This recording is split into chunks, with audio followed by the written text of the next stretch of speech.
Buenas tardes, muy buenas tardes, sean ustedes bienvenidos aquí en su emisora digital favorita JM de la Voz, diciéndolo fuerte y sin miedo.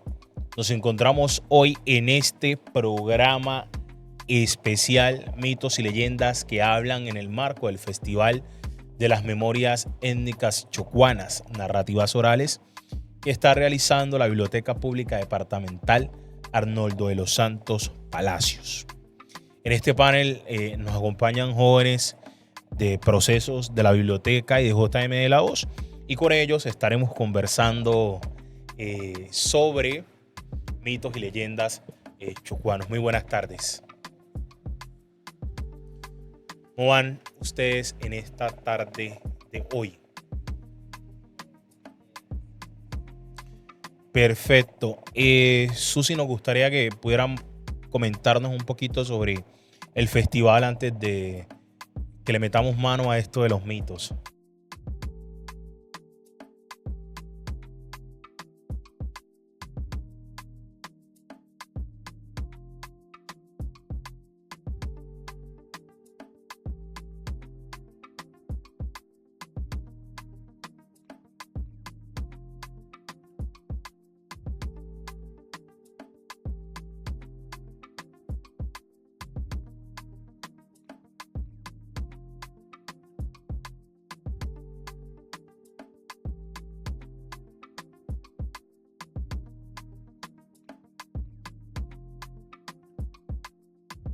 ¿Cuántos días dura este festival y qué tipo de actividades podemos conseguir en él?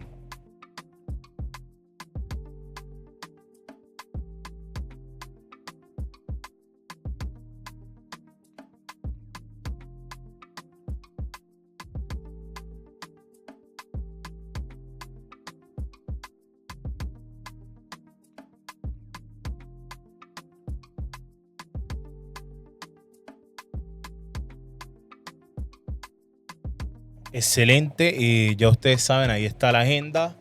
Estaremos estos 3 días en bastantes actividades en este Festival de las Memorias Étnicas Chocuanas, Narrativas Orales, para que puedan participar de todas las actividades y disfrutar de la riqueza que tenemos en nuestro departamento.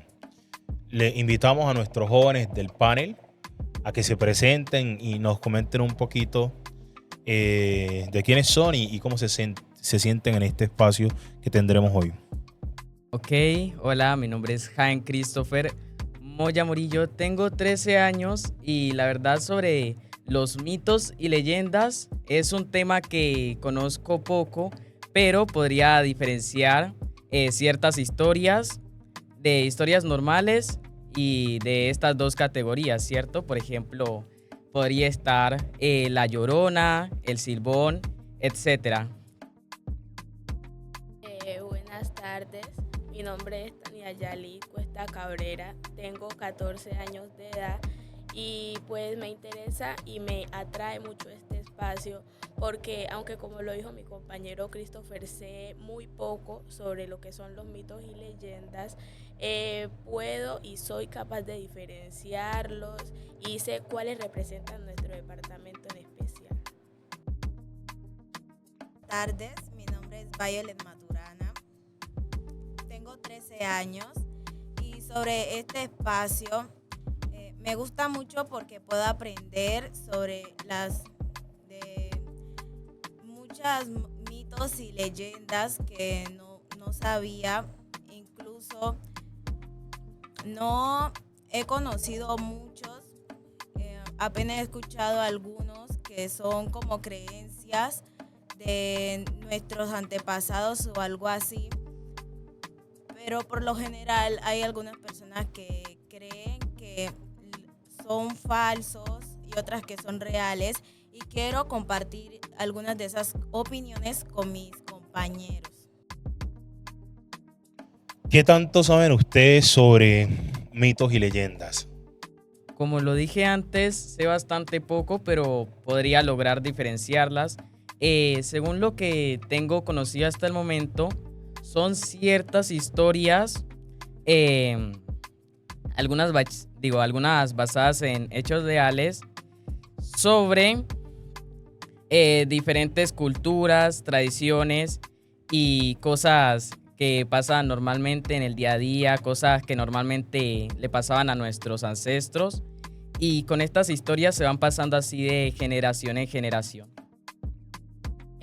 Bueno, específicamente y básicamente lo que sé es que los mitos son historias, por decirlo así, inventadas como pues para el invento o el susto, por ejemplo, aquí en nuestro departamento de algunos niños que no hacen caso. Entonces, pues se les dice estas historias y pues ellos por miedo hacen caso al llamado de atención que se les hace. En cambio, las leyendas son historias, muchas, no tantas, reales, que vivieron nuestros antepasados y que hasta el sol de hoy se han tratado de mantener en nuestra región. Como ya había dicho, para mí los mitos y las leyendas son historias de nuestros antepasados que se utilizaban para narrar alguna situación o algún problema que tuvieron. Algunos de los problemas de los mitos y leyendas puede ser que unos no son reales o a cierta realidad no se sabe pues si lo son. Pero llama mucho la atención ya que es muy interesante para los jóvenes saber mucho más de estos temas, por así decirlo. Porque puedes tú saber sobre la leyenda de La Llorona, pero hay muchas versiones sobre esa historia y al final no se sabe cuál es la real o la verdadera. De acuerdo con el libro Los cuentos, mitos y leyendas en la subregión del San Juan en el contexto del patrimonio cultural y material, en muchos pueblos del Chocó y en especial en sus regiones campesinas existe la creencia casi ciega y generalizada de distintos mitos antropomórficos masculinos y femeninos. ¿Quién no ha escuchado hablar de la Madre Monte, por ejemplo? ¿Ustedes han escuchado hablar de la Madre Monte? Claro que sí, hemos escuchado hablar de la Madre Monte. O de la Patasola, la Madre Agua y la Viudita. ¿Alguno ha escuchado a la Viudita? Están muy jóvenes para la Viudita. Esa no la han escuchado. Han escuchado, por ejemplo, del Muam, la Llorona, el Judío Errante, el Perro Negro, el Animasola, la Mula Cuaresma, la Tunda o Pata de Molinillo. Bueno, todos estos son mitos y leyendas de nuestra región. Algunos mitos son malos y vengativos, otros son chanceros y juguetones, unos simplemente asustan, otros son hasta antropófagos, unos son inofensivos y otros, aunque producen susto, despiertan compasión. Para nosotros los mitos no solo son una realidad contada, sino una realidad vivida que de una u otra forma pertenece a nuestro folclore, porque han penetrado intensamente en el alma de las gentes y forman parte de ese inventario de cosas que se llama el saber popular. En una palabra, los mitos son hechos folclóricos colectivos porque son comunes a un conglomerado que los usufructa y los transmite de generación en generación. He aquí el gran papel de la tradición oral como forma eficaz de sustentar y conservar la memoria colectiva e individual del pasado. Hay que reconocer en nuestro campesino ese ingenio y ese virtuosismo verbal para transmitir ideas y pensamientos. Sus auditorios naturales, caracterizados por la espontaneidad de sus tertulios, permanecen casi absurdos hasta La gnosis, por esa magia del saber de contar y transmitir creencias y cosas que brotan su fondo emocional, expresadas a través de un juego especial de imágenes y símbolos que cautivan la atención de los escuchas y los desplantan en el tiempo y el espacio, los hace protagonistas de dramas fantásticos y truculentos. Decir que los mitos y leyendas nuestras han sido transmitidos a través de la oralidad, como estamos nosotros conversando en estos momentos, generaciones tras generaciones, y hay algunos que tras generaciones han perdido un poquito de relevancia, y por eso es que ustedes que están un poquito más jóvenes desconocen, pero hay otros que son muy famosos y que yo creo que todos, inclusive los que nos están escuchando aquí, lo habrán escuchado por lo menos alguna vez en su vida. Sí, lo que queremos con todos estos saberes ancestrales de nuestro territorio es que los conozcan las juventudes, como les decía anteriormente, ¿cierto? Sepan cómo vivían sus antepasados, cómo pensaban y de dónde también inventaban cada una de estas cosas, ¿cierto? Porque es bueno que ellos sepan cómo ellos exploraban toda su cultura y que siga activa en el tiempo y que ellos también puedan contárselos a las generaciones próximas. Claro que sí.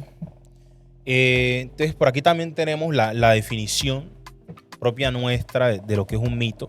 Entonces nos dice que la palabra mito viene del griego mitos, que significa relato protagonizado por dioses o héroes.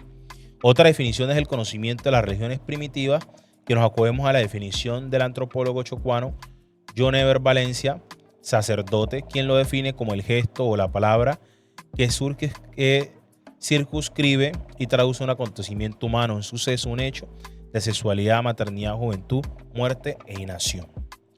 Entonces, ¿qué vamos a hacer ahorita? Vamos a, cada uno de ustedes, vamos a leer un mito, una leyenda, y vamos a estar comentando sobre qué les parece este mito, si ya lo habían escuchado, qué sensaciones les produce, y también lo dejamos abierto para el público que nos está escuchando y nos va a escuchar en posteridad, que nos dejen en los comentarios cuáles son las sensaciones que estas tradiciones orales nos están dejando.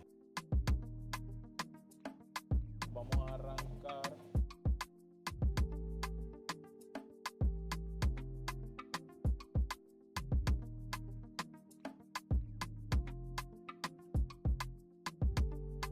Ok, iniciamos con el tamborito. Se los voy a leer.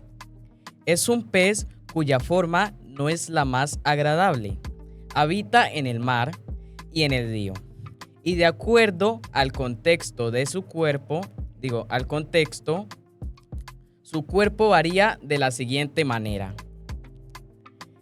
En el río, su cuerpo es de color café, con 2 cuernos en la cabeza y 1 en la espalda, parecido al del pejezapo, poco conocido.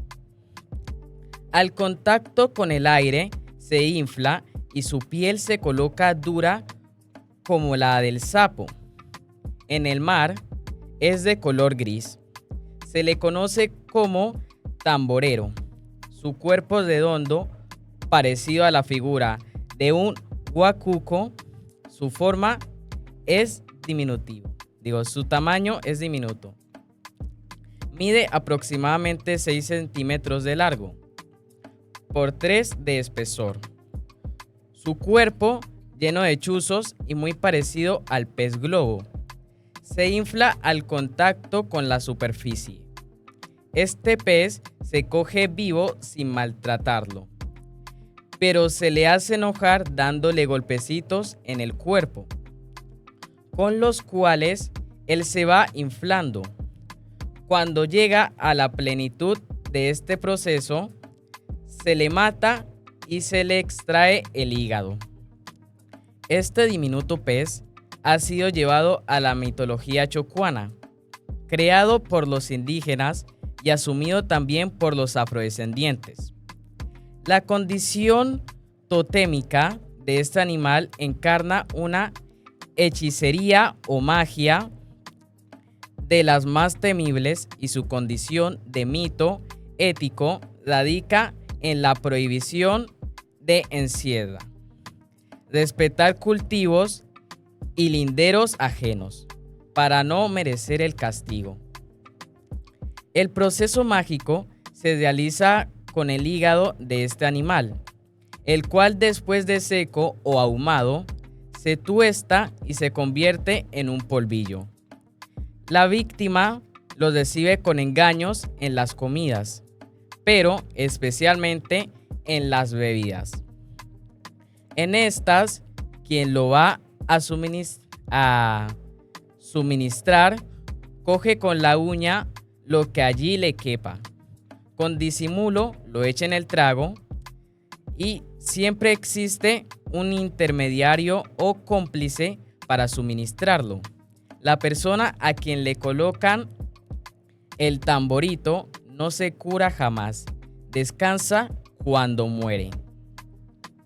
El afectado a los 3 meses presenta los siguientes síntomas: sudoración, dolor de estómago, inflamación exagerada del estómago, asociada al contexto del mar y del río. La pleamar y bajamar creciente y el río seco. Experimentando esta misma dinámica en el estómago, el envenenado empieza a sentir transformaciones en su cuerpo que lo asemejan al pez, manos y piel delgados y estómago muy crecido. Finalmente muere asfixiado. El folclorista Heriberto Valencia nos narra la siguiente historia. Viniendo de Piliza, Chocó, costa del Pacífico, caminando por la playa, encuentro un pescado parecido a un charre. Me alegré, lo recogí, pero al tiempo de tenerlo en la mano, su estómago se infló bastante. Una anciana me llamó la atención sobre el peligro del animal y me exhortó a que lo tirara de nuevo al mar. Esta narración nos confirma sobre las características que hemos descrito en cuanto al tamborero se refiere. La verdad, sobre el tamborito no había escuchado nunca, es la primera vez que lo leo. Me parece bastante bien la historia, bastante entretenida. ¿Ustedes qué opinan del tamborito? Pues me parece un mito bastante interesante porque aunque yo pensaba que el tamborito sí lo había escuchado, pero no sabía que provenía pues de un mito y de un animal como tal. La verdad, el tamborito me parece una leyenda que surge pues a través de una persona que quiere vengarse. Entonces busca el medio por el cual hacerle un daño al otro y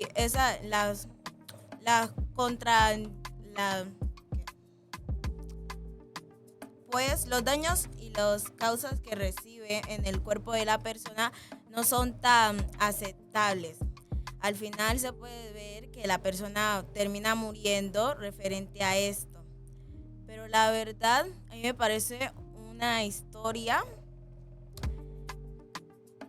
que prácticamente es como Frutos, pero vemos que de cierto modo es algo que da como miedo, ¿cierto? Como da un poquito de temor escuchar cómo las personas pueden llegar pues a tener este tipo de enfermedad, llamémoslo así, ¿cierto? Si llegan a causar este daño en los terrenos ajenos. Bueno, verdaderamente, ¿quién lo haría? Nadie, ¿cierto? Porque ninguno queremos enfermarnos ni tener ninguna de esas consecuencias, ¿cierto? ¿Cierto, muchachos? Entonces, no, qué nervios este mito. Ya ustedes lo han dicho. Miremos antes de continuar con otro de los mitos, un poquito sobre las clases de mitos. Y entonces este es un tema de gran importancia para que entendamos que existen diferencias entre mitos y leyendas en el Chocó y para aprender en las instituciones educativas a realizar el inventario y la riqueza diversa que estos elementos de patrimonio inmaterial.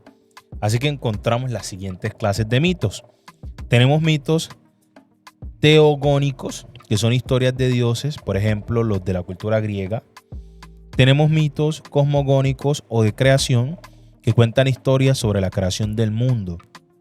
En el Chocó encontramos los siguientes según las investigaciones del antropólogo Rogelio Velázquez Murillos. Rigen de la posición del sol y de la luna el diluvio en el Chocó. Tenemos los mitos etiológicos, origen de seres y cosas. En el Chocó mencionamos a la cigüeña, la mariposa negra, origen de la raza blanca, origen de la raza negra, origen de los indios catios.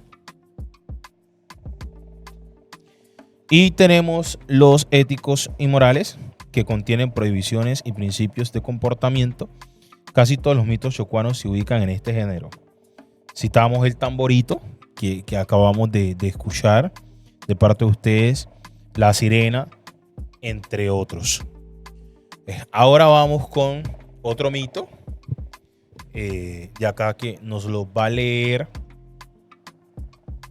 Tania, y la idea es que sigamos pues con esta dinámica de poder estar comentando. Bueno, el mito siguiente es la madre de agua. Descripción. Según el imaginario chocoano, se describía de varias formas, como un armazón elaborada con un pedazo de bolsa o guadúa, a los cuales se le trazaban figuras diabólicas o de animales, que bien pudieran ser de gallina o pato. En el primer caso, cubren en el bolso con plumas. En su parte externa se atravesaba con clavos de chonta. El ingenio de la maldiciencia, tanto indígena como negra, utilizaba varias imágenes. Se tapaban también la armazón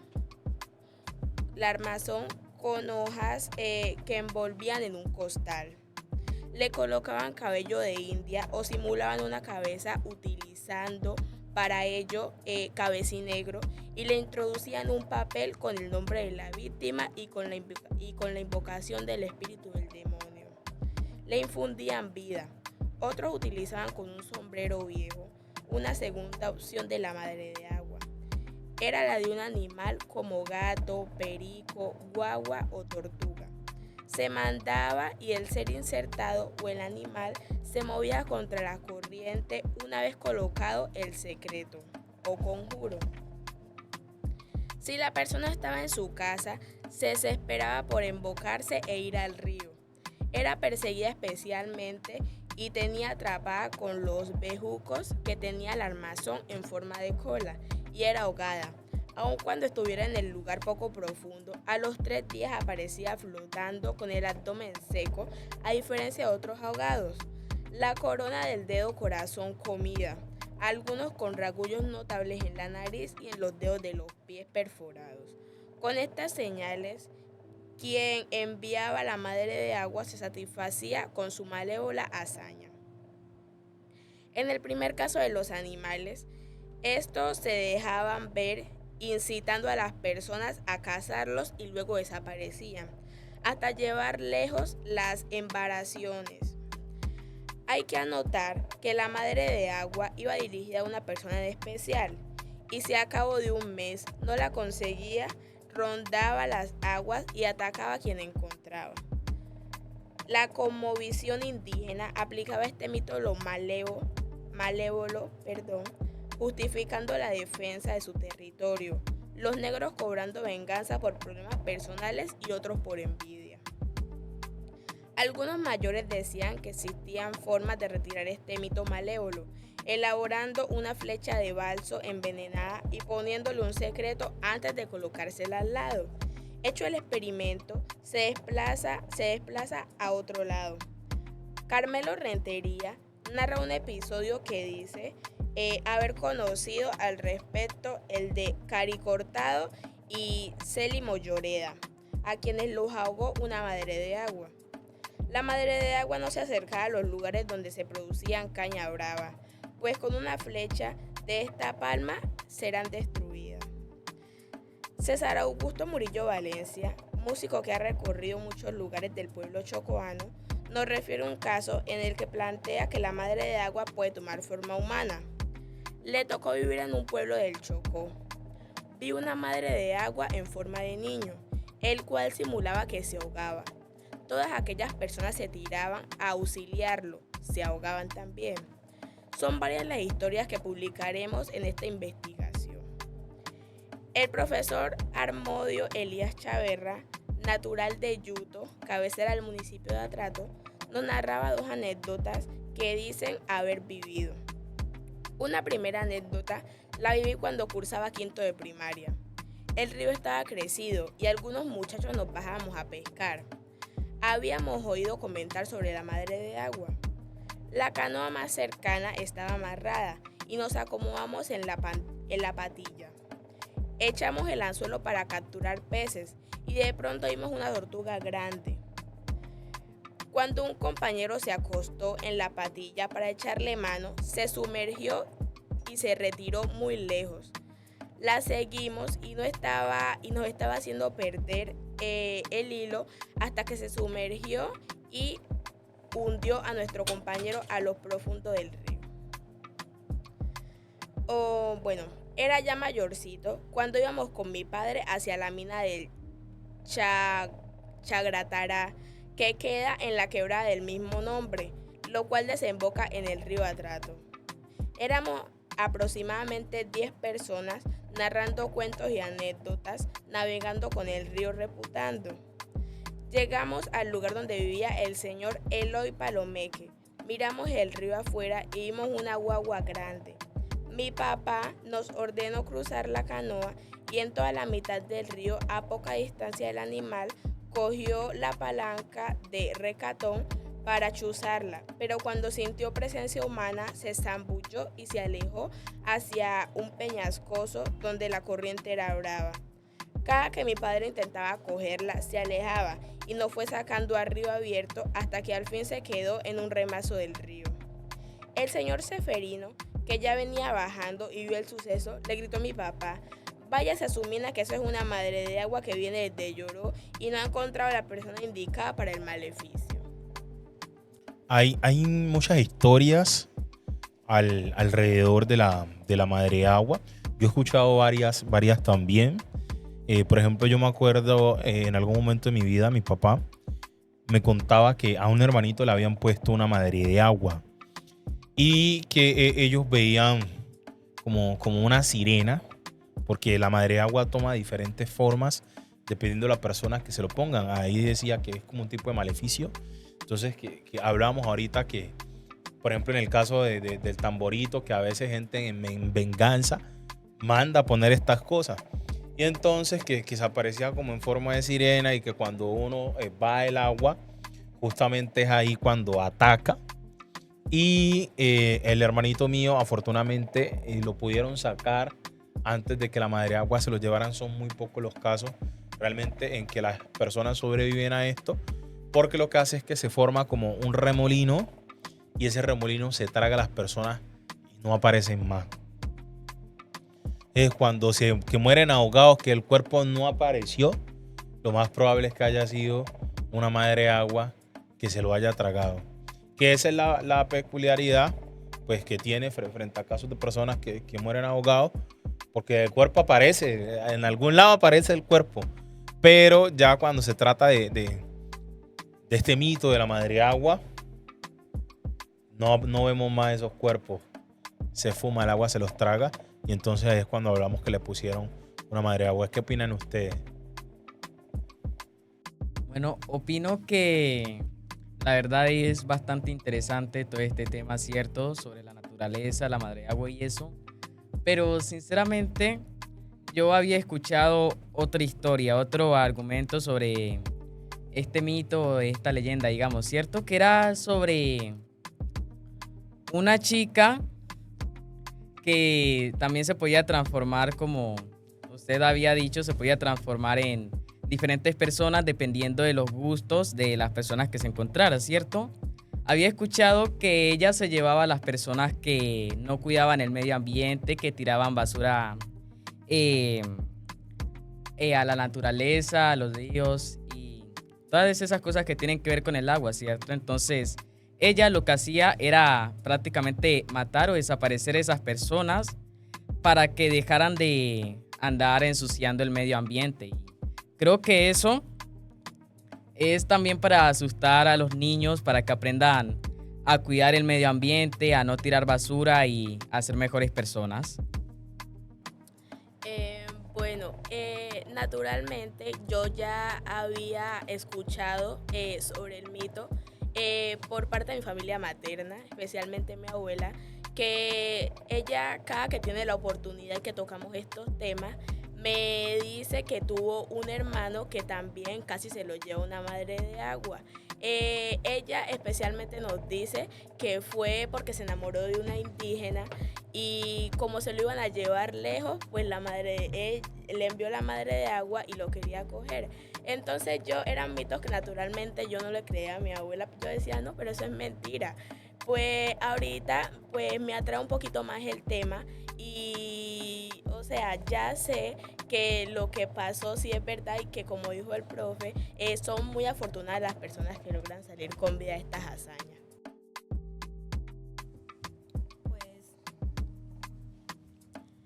Pues yo opinaría que, según lo que he escuchado, hay varias historias según de la madre de agua. Y referente a esas historias, cada una tiene una enseñanza, una moraleja. Referente a lo que estás haciendo, hay padres que tienen en común que cuando haces algo mal y te quieren dejar alguna enseñanza, crean una historia sobre eso o alguna historia que hayan escuchado, te la cuentan para que mejores en ese ámbito y sepas que si no mejoras en ese tema, pues te va a pasar algo relacionado con la historia que te acaba de contar. Bueno, yo creo que hoy por hoy debemos como incluir todos estos mitos y leyendas como a nuestra crianza, ¿cierto? Hoy en día todos los que somos padres, porque al traer todas estas historias creadas y otras reales a nuestras casas, a nuestros hogares, nos ayudarán a criar a los niños y adolescentes para que ellos sepan que todo en la vida tiene consecuencias y que debemos tener buenos comportamientos en todo sentido, ¿cierto? Para poder crear como buenos seres humanos. Este tema es fabuloso. Claro que sí, ya ustedes lo han dicho, lo han mencionado.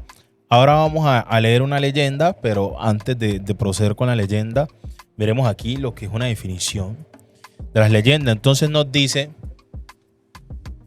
que la palabra leyenda viene del latín legere, que significa leer. Su género literario es la narrativa de sucesos que se transmiten en la comunidad, igual que los mitos pertenecen a la oralidad y se caracterizan por la fantasía de sus personajes. Algunos solo generan temor, otros tienen la finalidad de transmitir una enseñanza. Entonces tenemos diferentes clases de leyendas que según su propósito pueden ser míticas, modernas, infantiles, de terror. Y entonces tenemos que las míticas, sus personajes son héroes antiguos, dioses. Su permanencia en un lugar donde se encuentra la historia es temporal en su sobrenaturalidad. Las modernas tienen el referente de un personaje de carne y hueso que muy probablemente tuvo un mal comportamiento en la comunidad, por eso fue objeto de burlas o sanciones, como lo mencionábamos ahorita, que se usa para hacernos los respectivos correctivos. Las infantiles, que son relatos destinados para niños, con elementos fantásticos, imaginarios. Un ejemplo de esos es Papá Noel. Y las de terror, pues que son para infundir miedo a los oyentes y a los lectores, que incluyen temas bastante macabros, como la muerte o el dolo. Entonces vamos a proceder ahorita a leerles una leyenda chocuana y la vamos a estar comentando como hemos venido con la dinámica. El Moán de Icho. Moquiscos era un soberano africano con poder sobrenatural para transformarse en una bestia feroz. En este mito africano también puede estar el origen de la leyenda chocuana reelaborada en el tigre que transforma su espíritu. La historia que vamos a conocer se desarrolla entre los años 1942 a 1948 en un caserío llamado Icho, hoy corregimiento del municipio de Quito, cuya fundación se le atribuye inicialmente a Miguel Soliman y a su mujer conocida como Choma. Eran españoles, se dedicaron al trabajo de las minas y consiguieron muchos esclavos, los cuales les ayudaron a recaudar una buena riqueza en oro. Sus embarcaciones, 7 canoas que llevaban cargadas, se hundieron y jamás pudieron ser rescatadas. Posterior a esta historia, aparecen en escena personajes como Rosalía y Juana Bautista Guardia, hijas del indígena Fidel Pote, quienes se quedaron en estas tierras. Rosalía no tuvo hijos y cuidaba a los de su hermano. Hacia 1945 se empieza a consolidar el pueblo con esta familia. Las tierras no se vendían, sino que se regalaban. El pueblo creció y se podía contar posteriormente con las siguientes familias: María del Rosario Guardia, Antonio y María Encarnación Mena, Gregorio, Marcial y Francisca Gamboa Córdoba, los Navias, los Robledo, los Chaverra, los Valencia, los Blandón y los Caicedo, entre otras. El pueblo se llamaba San Francisco porque, según los testimonios de Marcial Gamboa, la señora Rosalía Guardia le cumplió la promesa hecha a San Francisco, quien la ayudó a encontrar una veta de oro, y a cambio ella le regaló una corona y nombró en su memoria al pueblo y a la quebrada con el nombre del santo. Esta es una historia narrada por Marcial Gamboa y Gavina Gamboa Córdoba, a quienes la contaron las siguientes personas: Antonio Gamboa, su tío Leonidas y Tulio Córdoba, José Gil Gamboa Mena y su señora Ernestina Córdoba Blandón. Historia esta que involucra a varios indígenas: a Saturnino y Sarama, alias Viejito, por ser el indio más viejo del río Negua, quien tuvo 2 hijos, Rutilio y Josefilio.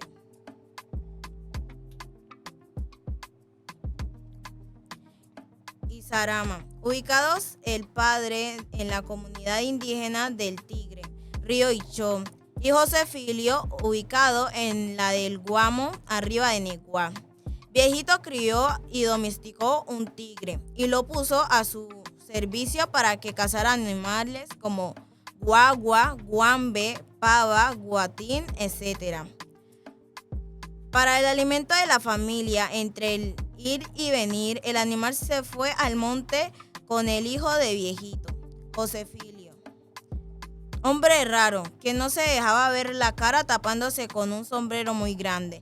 Se lo consideraba más brujo que al padre y al tigre también a su servicio. Y puso al tigre también a su servicio.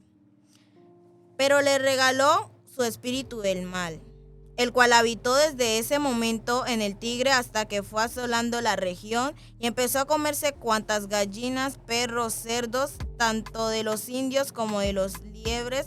Atacaba a los niños que quedaban solos y a las mujeres, sobre todo en las cabeceras del río Icho, en las propiedades de doña Concha Gamboa. De este hombre se decía que lo habían visto tomar sangre de animales para sentirse más fuerte. José Filio compartía con su familia el extraño rito. Cuando murió su mujer, el cadáver explotó en sangre por la clase de alimentación que consumió. Las masacres del Tigre empiezan a conocerse después de un tiempo. Se habló de la quebrada Santa Rita, afluente del río Negua.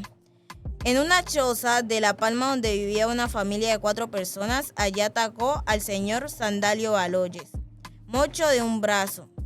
Este es un arranque de astucia, se aferró a un guayacán y entre rezos y forcejeo quedó herido y murió poco tiempo después en el pueblo de San Rafael en el río Negua. El río Ichó también fue escenario de este indio y su fiera, en la persona de Epifanía Córdoba, la hija del señor Leonidas Córdoba, quien una noche de tantas cayó en un sueño profundo por la costumbre que tenía su hija de levantarse a prender el fogón. Las casas eran destapadas y el animal la ataca y ella empieza a gritar: «Papá, me lleva el animal». Don Leonidas trataba de encender el anvil y los gritos se alejaban. Los vecinos se reunieron en la comisión o la manada y se fueron a cazarlos. Y siguiendo las huellas se encontraron con el siguiente espectáculo macabro. El caballo estaba en un solo lugar. Las partes macizas del cuerpo estaban comidas y los restos óseos se encontraron al pie de la raíz de un árbol. Tiempo después se lleva a las señoras Mercedes Gamboa, hija del señor Pedro Gamboa y Cornelia Córdoba, quien había dado a luz su primer hijo. Ambas fueron encontradas en iguales condiciones que la primera vez. A raíz de este suceso, la gente empezó a desplazarse de Ichó hacia Tutunendo. Las familias se protegían rezando en sus casas y el rezo duraba hasta el amanecer.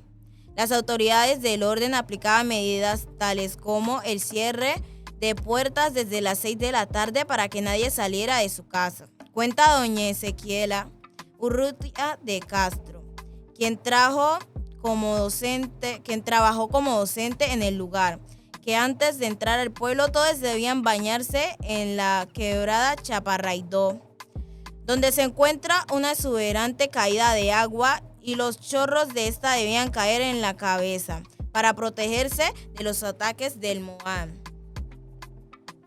Así continúa la historia. Mi tío Marcial Gamboa, de 80 años de edad, quien vivía en la Pailita, Río Ichó, y tenía muchos conocimientos de curandería, cansado de tal situación, le dio por arreglar unas balas de su escopeta, a las que llamaban los antepasados balas cruzadas, por los rezos y composiciones que les hacían. Repetían constantemente: si este animal me molesta, lo voy a matar. En la noche se llevó a la perra y rastreó la casa y le dijo a su esposa Celestina Chaverra: si ves el animal, me tocas el dedo gordo del pie derecho. La señora se levanta a soplar el fogón para cocinar, y mientras prendía el fuego escuchaba ruidos en su cultivo de maíz recién sembrado y chasquido de ramas secas. Alertó al esposo, quien se puso al acecho y alcanzó a ver al animal. Le apunta a una distancia de 15 metros. Le dispara, este empieza a dar volteretas, se aferra a un árbol de caucho. Marcial se acerca un poco más y lo remata.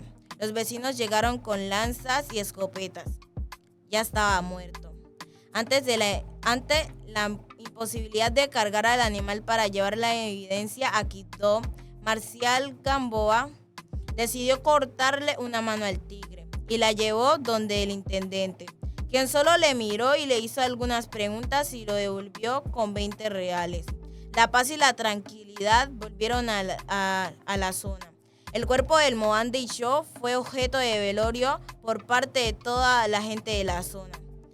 La mano fue colocada como muestrario en Quito, diagonal a la escuela Jorge Valencia Lozano. entre la calle 26 y la carrera cuarta de hoy en día. Como evidencia de su muerte, sus medidas eran aproximadamente de 30 centímetros de largo por 20 de ancho. Este suceso lo vi siendo un niño aproximadamente de 9 años. Otra parte de la historia continúa así. Cuando, después de unas semanas de la muerte del tigre, el indio Josefilio fue al encuentro de Marcial, quien ya vivía en Tutunendo, y lo saluda con estas palabras. Marcial, mataste a mi perro cazador, ¿cierto? Con esa escopeta no dispararás un solo tiro, y se marchó. Nuestro tío Marcial Gamboa fue víctima del hechizo del Jai, brujo soplado que le envió Josefilio. Su muerte fue lenta, puesto que él también poseía sus conocimientos y correspondía con medicina tradicional. Murió ciego en el año 1962. El indio, creador del Moan dicho, siguió vagando por la región. Bueno, ¿qué les pareció esta leyenda del Moan de Ixó? A mí me pareció bastante buena, tiene algunas cosas que podrían resultar interesantes. Esta historia, según yo, podría ser de ficción, ya que yo casi no creo en este tipo de literatura, pero también le doy la oportunidad a todos que opinen de diferente manera y ellos mismos piensen en de qué se podría tratar esto, cómo les podría afectar, si esto podría ser real o podría ser mentira y así. Yo anteriormente había escuchado otra versión de la leyenda, pues que decía que en la vía de Ixó a Tutunendo, dos compadres brujos se pelearon y pues en medio de la pelea uno se convirtió y se comió al compadre, entonces ese fue el fin de la pelea. De acuerdo con mi compañera Tania, yo también había escuchado otra versión del Moan, en la cual se relata que el Moan era una especie de cocodrilo que acechaba a sus víctimas al río porque se convertía en alguna mujer o hombre o algo así. Y entonces cuando las personas se sentían atraídas por esa especie sobrenatural, se las llevaba a una parte alejada donde hubiera agua o algo así, y el Mohan se las comía. Bueno, les cuento algo interesante.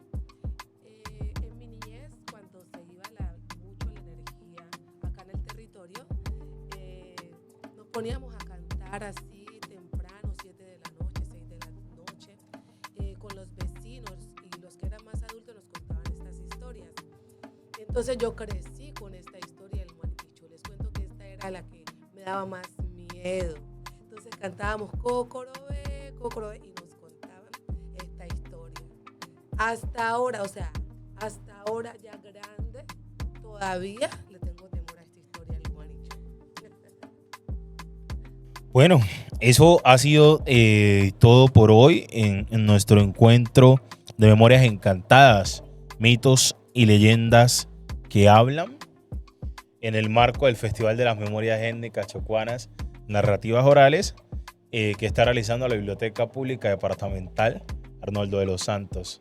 Bueno, una vez más, los invitamos a nuestra biblioteca para que disfrutemos de todas estas narrativas orales y de todo lo cultural que vamos a llevar a cabo en nuestro festival. Gracias a la biblioteca por permitirnos tener este espacio dentro del festival, a nuestros panelistas y jóvenes por esas lecturas, interpretaciones y cambio de experiencias sobre nuestras tradiciones orales. Y gracias, eso ha sido todo. Recuerden que están sintonizando aquí JM de la Voz, su emisora digital favorita, diciéndolo fuerte y sin miedo.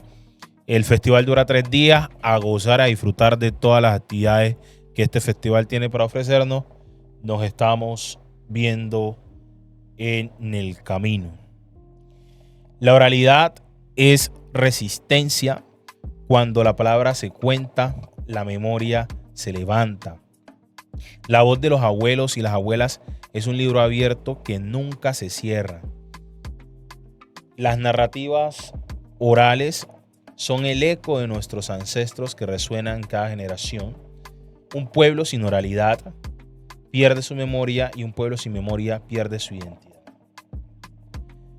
Contar es resistir, escuchar es preservar, narrar es vivir.